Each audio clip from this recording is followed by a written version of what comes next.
रोहित अग्रवाल जी, बार बार पारदर्शिता की बात हो रही है और यह बात सच है ना कि लोग मारे गए हैं, लोगों की जान गई है और परिवार वाले आरोप लगा रहे हैं कि दबाव बनाया जा रहा है। तो जब तक ये सुनिश्चित नहीं किया जाएगा, अगर दबाव है तो उसको कम किया जाए, समय सीमा और बढ़ाई जाए। भाई उत्तर प्रदेश में तो अभी बहुत समय है विधानसभा के चुनाव होने में। रोहित अग्रवाल जी, तो इतनी जल्दबाजी किस बात को लेकर है? देखिए चित्रा जी, पहली चीज तो ये है कि एसआईआर कोई देश में पहली बार नहीं हो रहा है, ये 9वीं बार हो रहा है। तो इसका मतलब ये है कि पहले 8 बार जो हुआ है एसआईआर, उसमें से 7-8 बार तो कांग्रेस की सरकार ही रही है। तो कांग्रेस ने भी एसआईआर कराया है और एसआईआर जरूरी है, जैसे बॉडी का डिटॉक्स जरूरी है, ऐसे देश का डिटॉक्स जरूरी है। तो एसआईआर जरूरी है और ये हमने देख भी लिया है कि जिस तरीके से बांग्लादेश के बॉर्डर के ऊपर भीड़ देश छोड़ के भाग रही है, वो साफ दिखाई पड़ रहा है कि एसआईआर तो बहुत जरूरी था।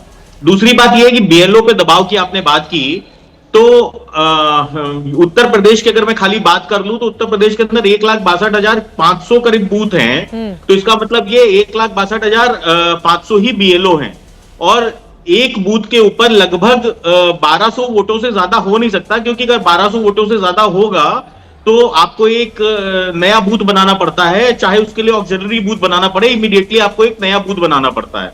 अब 1200 वोटों का काम एक बीएलओ के पास है, जो जिसके लिए उसको 30 दिन दिए गए हैं। बात तो 30 दिन में अगर आप डिवाइड कर लो तो मोटा मोटा 40 लोगों तक उसको एक दिन में पहुंचना है और 40 लोगों का मतलब हो गया 7 से 8 परिवारों तक उसको एक दिन में पहुंचना है। हाँ। अगर वो 8 घंटे भी ईमानदारी से काम कर लेगा तो 1 घंटा उसको एक परिवार के लिए मिलता है बीएलओ को पहुंचने के लिए। अब उसके बाद विपक्ष क्या चाहता है, कितना समय चाहिए बता दें हमें, तो हम भी चिट्ठी लिख दें चुनाव आयोग को कि भाई बीएलओ को कितना समय चाहिए। 1 घंटे में एक परिवार को भी अगर आप टच नहीं कर सकते हैं तो ये विपक्ष वाले ही बता दें हमें कि भाई इनको कितना समय और दिलवा दें हम, क्योंकि ये तो मानसिक रूप से बीमार लोग हैं, इनको जनता नकार चुकी है पूरी तरीके से। बिहार के अंदर ये बात ऐसे करते हैं कि पिछड़ा दलित अल्पसंख्यक उनका वोट कट रहा है। अरे आप तो कैसे पता कि वो आपका वोटर है? एक बार मनोज काका जी को लेकर आना चाहिए, क्योंकि इस पर सबसे ज्यादा आक्रामक अखिलेश यादव भी दिखाई दे रहे हैं। मनोज काका, जब सीधे आपके पास आते हुए, वोटर फॉर्म डिजिटाइजेशन की जो रफ्तार है राजस्थान में सबसे ज्यादा तकरीबन 90% है, पश्चिम बंगाल में भी 88% जा पहुंची है, तमिलनाडु विपक्षी राज्य है जहां पर 75% को क्रॉस कर गया है और सबसे जो कछुआ वाली स्लो रफ्तार है वो उत्तर प्रदेश की है 54.97%। तो यहां पर तो पहले से ही इतनी सुस्ती से काम चल रहा है। क्या चाहते हैं मनोज काका जी आप? जो सवाल उन्होंने भी दागे हैं, कितना समय बढ़ाया जाए? मनोज काका जी, जो समय का सवाल है, जो आपने सवाल करा, उसको राष्ट्रीय अध्यक्ष जी ने प्रेस करके कहा कि चुनाव आयोग को, चूंकि चुनाव आयोग की प्रतिबद्धता पूरे देश के लोकतंत्र के प्रति है और उनकी प्रतिबद्धता यही है कि सबको एक लेवल प्लेइंग फील्ड उपलब्ध कराई जाए सभी राजनीतिक दलों की। तो उसमें राष्ट्रीय अध्यक्ष जी ने बहुत विनम्रता से चुनाव आयोग से मांग करा है कि उत्तर प्रदेश के एसआईआर के संबंध में कम से कम 3 महीने की और डेट बढ़ाया गया।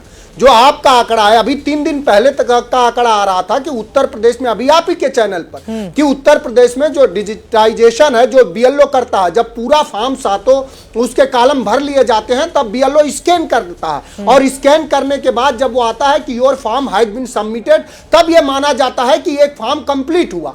तो उस पर हम लोगों ने 3 महीने का समय मांगा है।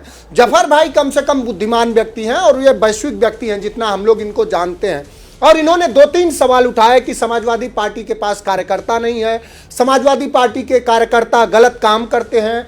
समाजवादी पार्टी के पास अगर कार्यकर्ता ना होते तो 2024 में जब पूरे देश में आपका पूरा वो चल रहा था, बयार चल रही थी, आपके नाक में, आपके राजनीतिक नाक में नकेल कसने का काम इसी उत्तर प्रदेश में किया गया हम लोगों ने, और हम लोगों ने 37 सीटें जीती। और अगर सच में देश का निर्वाचन आयोग सही कार्यकर्ता अपने लोकतंत्र के प्रति प्रतिबद्ध था तो हम 50 सीट जीतते। एक तो एक है। दूसरा जो आप कह रहे थे कि अखिलेश बाबू से ज्यादा सवाल जफर भाई आपको योगी बाबू से करनी चाहिए, आपको मोदी बाबू से करनी चाहिए कि मोदी बाबू क्यों, जब देश के सर्वोच्च न्यायालय ने निर्धारित किया था जो 2023 में कि देश के निर्वाचन आयोग के कमिश्नर का जो सिलेक्शन होगा वो एलओपी प्रधानमंत्री और सीजीआई करेगा, चीफ जस्टिस ऑफ इंडिया करेगा। तो आपके मोदी बाबू को ऐसी क्या बेचैनी हो गई कि न्यायपालिका के प्रमुख व्यक्ति को देश के निर्वाचन आयोग के कमिश्नर का चयन करने से हटा दिए? चूंकि आप जो देश के निर्वाचन आयोग के कमिश्नर का चयन आप अपने पॉकेट के आदमी को करना चाहते हैं, और पॉकेट के आदमी का चयन करके आप पूरे देश के लोकतंत्र और लोकशाही को जफर भाई अपने पॉकेट में रखना चाहते हैं। और जो राष्ट्रीय अध्यक्ष जी ने सवाल उठाया है वो बात है ना कि तू इधर उधर की ना बात कर, बता कि ये कारवा क्यों लूटा। मुझे रहजनों से गिला नहीं, तेरी रहबरी का सवाल है। उत्तर प्रदेश में सबसे स्लो आखिर में डिजिटाइजेशन क्यों हो रहा है? यहाँ तो डबल इंजन की सरकार है आपके योगी आदित्यनाथ जी के पास डबल इंजन भी है और अपराधियों को भी साथ लेके चलते हैं। सिरप तक बेचने वाले अपराधियों से पूरी उनकी साठगांठ है, जो पूरे देश भर में बच्चों को मार रहे हैं जिंदा, उनसे उनकी साठगांठ है। तो उनके पास सरकार भी है, अपराधी भी है, सारा संस्थान भी है। यह आपसे सवाल है जो राष्ट्रीय अध्यक्ष जी ने सवाल इसलिए उठाए कि जो विपिन यादव मरा उसकी पत्नी है सीमा यादव, ध्यान से सुनिए, और उसके साले ने, सीमा यादव ने साफ साफ कहा हमारे पार्टी के हमारे सहकर्मी हमारे भाई हैं, प्रवक्ता हैं, वहीं नोएडा में उन उच्च अधिकारी ऊपर से कह रहे हैं और सारे बीएलओ पर बीजेपी के लोग दबाव बना रहे हैं जो बीजेपी के एजेंट है कि आप ज्यादा से ज्यादा अपोजिशन का वोट काटिए और हमारे वोट को जोड़िए। ये दबाव बनाया जा रहा है। और उत्तर प्रदेश में जो वीडियो बीजेपी के नेताओं का आया नहीं ना, अब तो समय बहुत बदल गया है, सबके हाथ में रिकॉर्ड कर ले कौन सा बीजेपी का नेता कर रहा है। अब एक्सपोज करना है तो सिर्फ बयानों से नहीं करना है ना मनोज काका जी, अब तो पूरी तरह से करिए। पहले हमने ढूंढ लिया जाति कि नहीं। मनोज काका जी सवाल सुन लीजिए, अच्छा बोलते हैं आप, मेरा सवाल भी सुन लीजिए थोड़ा। मेरा सवाल यह है, पहले आप लोग ढूंढ लेते हैं कि जाति, कि भैया इनकी जातियां काट दी जाएं, फिर उसके बाद आप दूसरा मुद्दा लेकर आते हैं, उसके बाद कहते हैं गांवों में ज्यादा काट, शहरों में नकली जोड़े जा रहे हैं वोटर, गांवों में असली लोगों के नाम काट दिए जा रहे हैं। तो हर रोज एक नया मुद्दा ले आकर क्या ध्यान भटकाने की कोशिश नहीं है।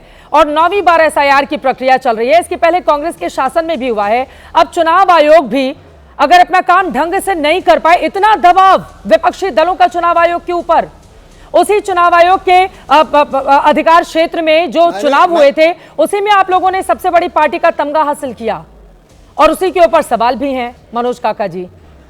चुनाव आयोग भी क्या करे मनोज काका? आपने सवाल किया है कि आप कोई आप अरे क्या करे क्या आप? हम जो सवाल खड़े करें उसके परिप्रेक्ष्य में अपना जवाब दे। हाँ। चुनाव आयोग यह बताया कि राकेश सिन्हा अभी 6 महीना पहले दिल्ली के वोटर थे और 6 महीना बाद बेगूसराय के वोटर कैसे हो गए? अभी अजीत झा हरियाणा का वोटर था, उत्तराखंड का वोटर था, अभी बिहार का वोटर कैसे हो गया? चुनाव आयोग को इसका जवाब देना चाहिए। यह सवाल है चुनाव आयोग के अंदर। हम लोगों ने 18,000 एफिडेविट दिए, इसका जवाब क्यों नहीं दिया चुनाव आयोग? इसका जवाब दे चुनाव आयोग। अब चुनाव आयोग से टीएमसी के लोग जवाब मांगने जाते हैं, टीएमसी के 10 सांसद मुलाकात करते हैं और जब बाहर आते हैं तो कहते हैं कि हमें तो कोई जवाब ही नहीं दिया गया। अब चुनाव आयोग मतलब चुनाव आयोग के ऊपर भी जो दबाव है उसको समझा जा सकता है। जिसके नेतृत्व में आपको चुनाव में जाना है उस चुनाव आयोग के ऊपर इतना दबाव, उनको जवाब नहीं मिला। बिल्कुल आपकी बात बिल्कुल सही है, मैं बिल्कुल सहमत हूं आपकी बात से, लेकिन चुनाव आयोग भी क्या करे?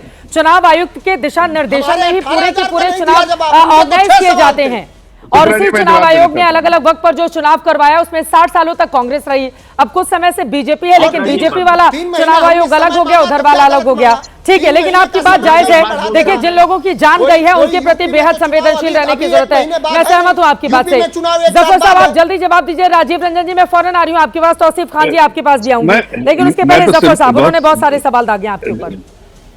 नहीं बहुत सब सारे बेतुके सवाल हैं और हकीकत यह है कि हर एक दीजिए 5 सेकंड जफर भाई सुन लीजिए, 5 सेकंड बोले, 5 सेकंड दे दीजिए, 5 सेकंड जफर भाई 5 सेकंड। आपने एक बात और कही कि हमारे कार्यकर्ता गलत काम करते हैं, हमारे कार्यकर्ता नहीं करते। आपके कार्यकर्ता हाईवे से लेकर के और होटलों तक तस्वीरें और बिहार में भी आई कि आपके कार्यकर्ता किस तरह के कुकृत्य और घिनौने। हो गया बात, अब करने जवाब भाई आप सुन लीजिए। समाजवादी पार्टी के कार्यकर्ता। अच्छा ठीक है, बहादुरी कीजिए लेकिन अच्छे काम के लिए जाने जाइए। मैंने ये नहीं कहा कि आपके कार्यकर्ता गलत काम, ने कहा आपके कार्यकर्ता बीएलए बन जाए और वो बीएलए का काम करे और बीएलओ के साथ कोऑर्डिनेट करे। कोई गलत काम नहीं होने दे। अगर कोई आपको लग रहा है कोई गलत काम हो रहा है, बीएलए और बीएलओ मिलकर करेंगे तो कोई गलत काम नहीं होगा। हर पार्टी का बीएलए को यही अधिकार है, लेकिन आप कार्यकर्ताओं को इधर उधर लगाइएगा, इस तरह के मनगढ़ंत बात फैलाइएगा उनके बीच में तो काम भी नहीं करेंगे। यही बता रहे हैं कि उनको यही लगेगा कि मेरा जो राष्ट्रीय अध्यक्ष है उस पार्टी का वही उल्टी पुल्टी बात कर रहा है तो मैं क्या करूं, जमीन पे काम नहीं होगा। ये मैं सलाह। अच्छा सुनिए दूसरी, अरे सुनिए बीच में मत बोलिए ना, बीच में सुनिए ना तो। हाँ तो कराइए उनसे, मैं तो कह रहा हूँ कराइए। कुछ गलत लिखे तो इलेक्शन कमीशन के पास जाइए। भ्रम मत फैलाइए। दूसरी बात मैं कह रहा हूं कि देखिए हर वोटर को अधिकार है कि इलेक्शन कमीशन अरे एक मिनट सुनिए ना, हर को अधिकार है कि अपनी वोट जहां उसकी मर्जी है वहां से दे, लेकिन दूसरे जगह से कट जाना चाहिए। ये एक्सरसाइज तो सब करते। कोई अगर ट्रांसफर हो गया तो क्या करेगा, वो दूसरे जगह जाके वोट देगा क्या? अरे भाई इसको ये एक प्रोसेस है, प्रोसेस के समय आपको अपना नाम यहाँ कटवाना है और दूसरे जगह जुड़वाना है तो जुड़वाते हैं लोग। वो एक प्रोसेस है जो इलेक्शन कमीशन इसको इंडोर्स करता है। वो आप भी कर सकते हैं, हम भी कर सकते हैं, पैनल पे बैठे सभी लोग कर सकते हैं, लेकिन इसमें लेकर आते हैं ट्रांसपेरेंट अप्रोच को आप गलत बिहार में चुनाव अब चूंकि संपन्न हो गए, लेकिन वहां पर भी बहुत मुद्दा ये हमने देखा।